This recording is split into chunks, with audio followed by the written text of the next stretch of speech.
Now, the Gorosei have been getting a bit of flack, but in this video, I do want to try my best to defend them. The Gorosei are being downplayed for failing to kill the Straw Hats and stopping Vegapunk's message. First things first, that should be cleared up. We shouldn't downplay them for not killing the Straw Hats. Just like many other past villains, they were never going to kill the Straw Hats. Also, it is not their fault that it took a while for them to find the source of Vegapunk's message. Not even York, a Vegapunk herself, knew where the Den and Mushi was at first. Even though the Gorosei failed to kill the Straw Hats and the other characters and failed to fully stop Vegapunk's message until the very end, I would say that they still accomplished quite a bit during the arc. The main goals of the Gorosei were kill Vegapunk, free York, as well as maintain Punk records and the Mother Flame. As for the most part, they were able to accomplish those goals. Through Kizaru, they were able to kill Vegapunk, Mars found and freed York as well as finding Punk records, and Saturn found the Mother Flame.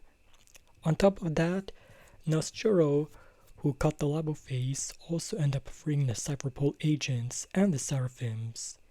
And while they couldn't fully stop Vegapunk's message, they were still able to prevent Vegapunk from revealing more information about the Will of D, as well as more information about Joy Boy. Now let's take a look at each of the Gorosei themselves. When it comes to Warcury, he is the one I would say is the most impressive out of all of them. His loud Conqueror's Hockey roar shook the island a bit, knocked out Marine soldiers who were at sea, and even Luffy, Dory, and Broggy had to block the attack. I would say that Warcury's Conqueror's Hockey is honestly stronger than even that of Kaido and Big Mom. Luffy's Red Rock also did no damage to Warcury. Instead, Luffy's the one who got hurt. And when Luffy in Gear 5 punched Warcury in the face, again, no damage, with only Luffy being the one to get hurt. Warcury also prevented Vegapunk from revealing any info about the Will of D, and he is also the one that finally stopped Vegapunk's message and prevent Vegapunk from revealing any more info about Joy Boy. Next one is Jew Peter. Luffy, after getting swallowed by Peter, needed to be saved by Dory and Broggy. He prevented Luffy and the others from escaping. He also ended up saving the Cypherpole agents and the Seraphims that were still on the island.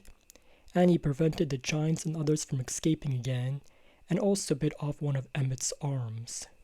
Peter's also strong enough to easily tank a hockey punch from a Gear 5 Luffy. Then we have Nusjuro, who easily took down all the pacifistas, as well as cutting the Labo face, which freed the Cypherpole agents and the Seraphims. Unfortunately, that is it for Nusjuro.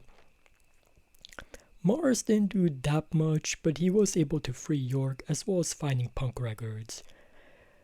Jinbei, very powerful former warlord, was shook by Mars's hockey.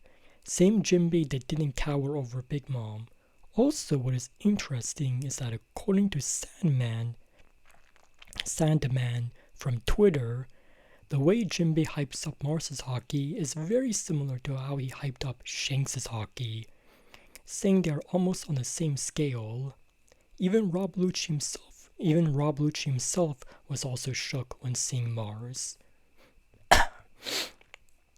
And when it comes to getting rid of Mars from the island, it took Gear 5 Luffy, Bonnie, Sanji, and Frankie all together just to simply send Mars away. Finally, we have Saturn, the main central villain of Egghead.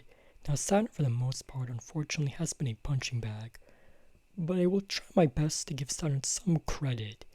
He did heavily injure Vegapunk, and during his search for the source of Vegapunk's message, he did find the location of the Mother Flame, and he did try his best to fight against Luffy. Some interesting stuff about Saturn is that he has his eye attack, which can either blow up someone's head or simply knock them back.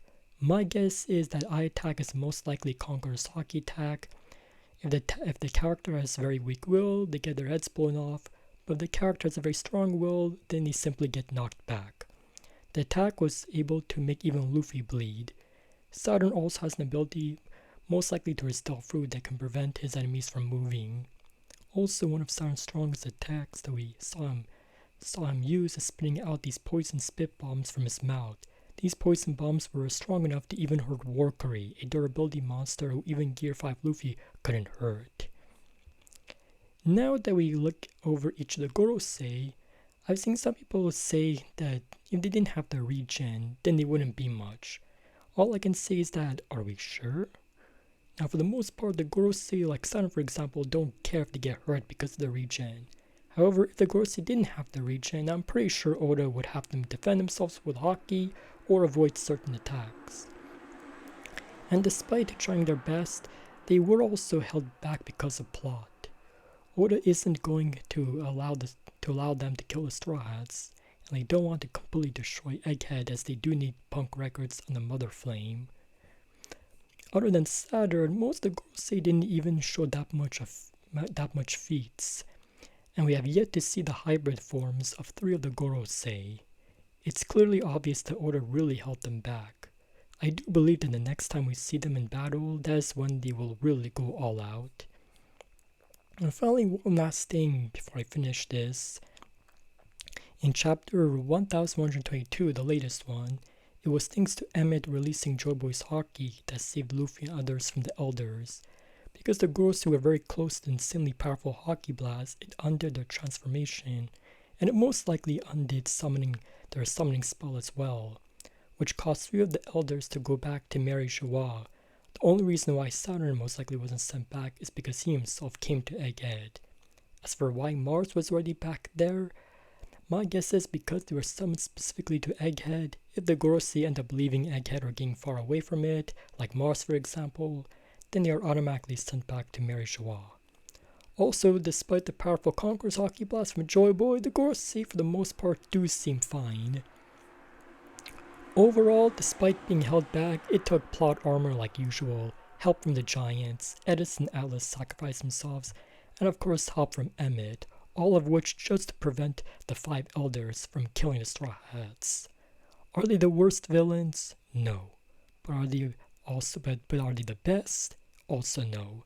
But in my opinion, they still tried their best, and they were still strong enough to be a huge threat. And that is it. Thanks for watching, and have a nice day or night.